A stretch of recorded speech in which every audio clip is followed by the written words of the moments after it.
Halo anak-anak yang terkasih, salam sejahtera bagi kita semua. Berjumpa lagi dengan Bu Cutri dalam pelajaran Pendidikan Agama Katolik dan Budi Pekerti. Pada kesempatan kali ini, Bu Cutri ingin mengajak kalian semua untuk belajar tentang cinta kepada sesama. Mari kita belajar bersama. Cinta kepada sesama. Tujuan dari pembelajaran kita pada hari ini adalah setelah mempelajari topik ini, siswa diharapkan mampu untuk 1. Memahami bahwa manusia adalah makhluk sosial yang tidak dapat hidup sendiri tanpa bantuan orang lain. Yang kedua, mencintai sesama tanpa memandang perbedaan sesuai ajaran Yesus melalui perumpamaan tentang orang Samaria yang baik hati. Dan yang ketiga, menciptakan persaudaraan dan kerukunan dalam hidup sehari-hari sesuai dengan kehendak Tuhan. Anak-anak yang terkasih, kita sebagai manusia tidak dapat hidup sendiri tanpa bantuan orang lain. Karena manusia adalah makhluk sosial.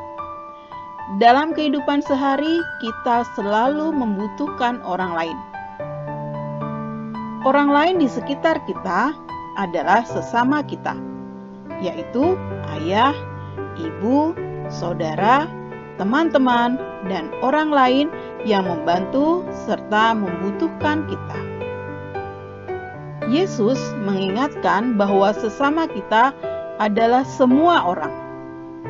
Kalau kita menganggap semua orang sesama, maka tidak ada lagi orang lain, tidak ada lagi orang asing.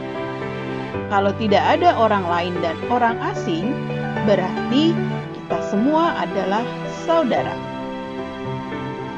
Yesus juga mengajarkan kepada kita untuk saling mencintai sesama melalui perumpamaan orang Samaria yang baik hati.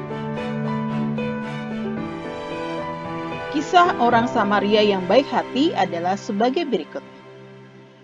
Ada seorang Yahudi dirampok dan membutuhkan pertolongan. Seorang imam dan orang Lewi yang melewatinya hanya melihatnya dan tidak menolongnya, padahal mereka sebangsa dengan orang yang dirampok itu. Seseorang datang menolong dan merawatnya. Ia berasal dari Samaria yang dianggap oleh orang Yahudi sebagai orang yang tidak taat pada agama. Alasan orang Samaria menolong orang Yahudi yang dirampok adalah karena kesamaan sebagai manusia yang di mata Tuhan adalah baik dan mulia. Nah, anak-anak, berkaitan dengan itu, cinta kasih merupakan hukum yang terutama bagi kita. Hal itu merupakan isi hukum Taurat sebagaimana dikatakan oleh ahli Taurat dalam percakapan dengan Yesus.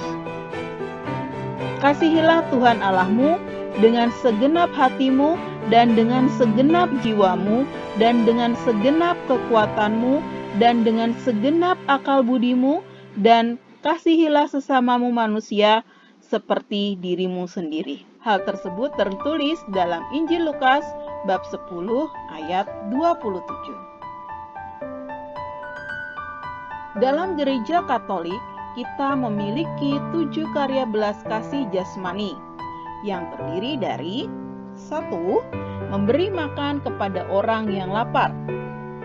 2. Memberi minuman kepada orang yang haus. 3. Memberi perlindungan kepada orang asing. 4. Memberi pakaian kepada orang yang telanjang. 5. Melawat orang sakit. 6. Mengunjungi orang yang dipenjara. Dan 7. Menguburkan orang mati.